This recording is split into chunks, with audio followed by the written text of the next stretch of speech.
Oke, jadi di video kali ini gue bakal menceritakan ke kalian tentang kisah seorang pemandu karaoke Setia Nurmiati atau sering dipanggil Ayu. Ayu ini berumur 21 tahun. Setia Nurmiati kerap dipanggil keluarganya dengan nama Ayu. Ayu ini diketahui hanya memiliki seorang kakak bernama Reni dan juga seorang nenek. Sementara ayah ibunya sudah meninggal dunia, sehingga Ayu dan kakaknya menjadi yatim piatu. Ayu diketahui merupakan warga RT 6, RW 1, Dusun Lemah Dur, Desa Sitirejo, Kecamatan Wagir, Kabupaten Malang.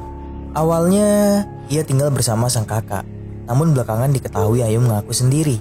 Selain karena sang kakak sudah berkeluarga, pertimbangan lainnya ia memilih ngekos karena faktor pekerjaan.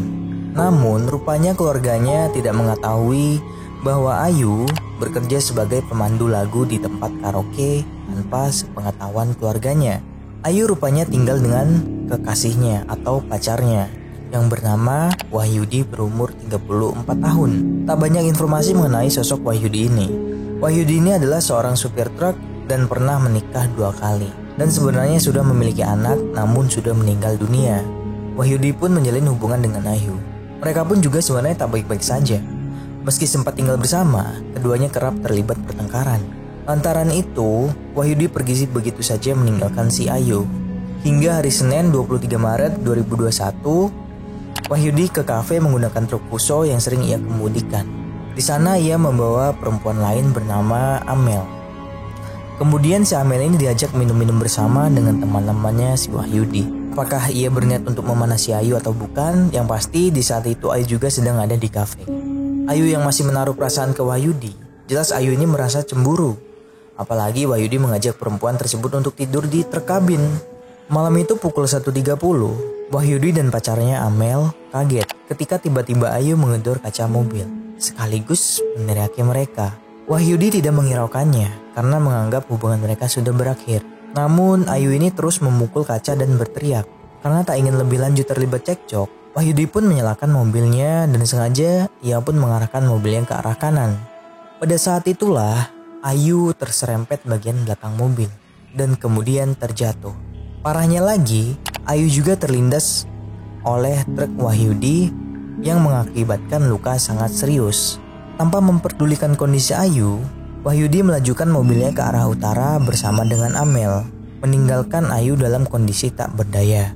Ia juga sempat terpikir jika Ayu sampai meninggal, maka ia akan terkena masalah besar. Untuk itulah ia menelpon temannya bernama Adi Prayitno atau kerap dipanggil dengan nama Dalbo, seorang pemuda 28 tahun yang merupakan penjaga karaoke dan kafe. Wahyudi menelpon Dalbo untuk meminta tolong mengecek Ayu sekaligus menolongnya jika ia memang terluka parah. Dalbo yang malam itu juga sebenarnya mabuk parah, kemudian mengecek dan melihat Ayu tergeletak di pinggir jalan. Ayu terlihat mengalami luka parah pada bagian rusuk dan pahanya. Entah setan apa yang merasuki Dalbo ini.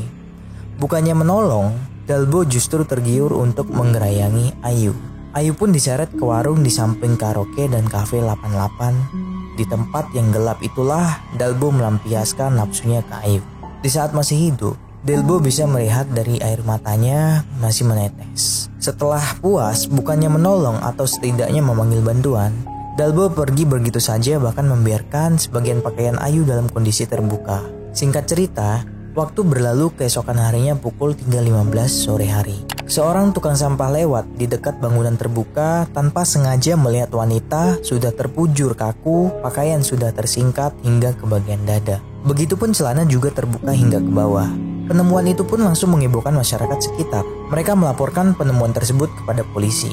Polisi pun mengevakuasi korban ke rumah sakit Saiful Anwar untuk selanjutnya dilakukan otopsi. Hasil visum sementara ditemukan tulang rusuk dalam kondisi patah. Dan lebam pada bagian tulang paha ditemukan pola luka pada lingkar perut sebelah kiri. Sementara itu polisi masih terus mengembangkan penyidikan tentang kasusnya si Ayu ini.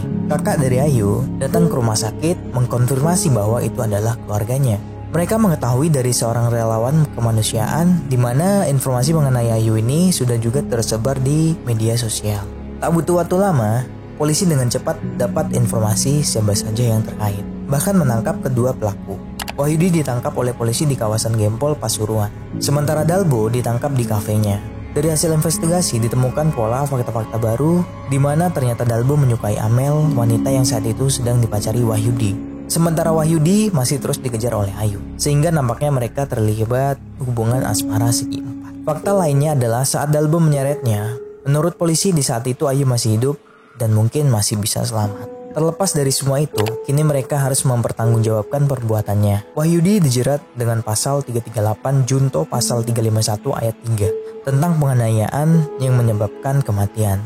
Sementara Adi Prayitno alias Dalbo dijerat dengan pasal 286 KUHP Junto pasal 306 KUHP mengenai tindak asusila ke orang dalam keadaan tidak berdaya serta melantarkan orang dalam kondisi tidak sadarkan diri. Ancaman hukumannya adalah 9 tahun penjara.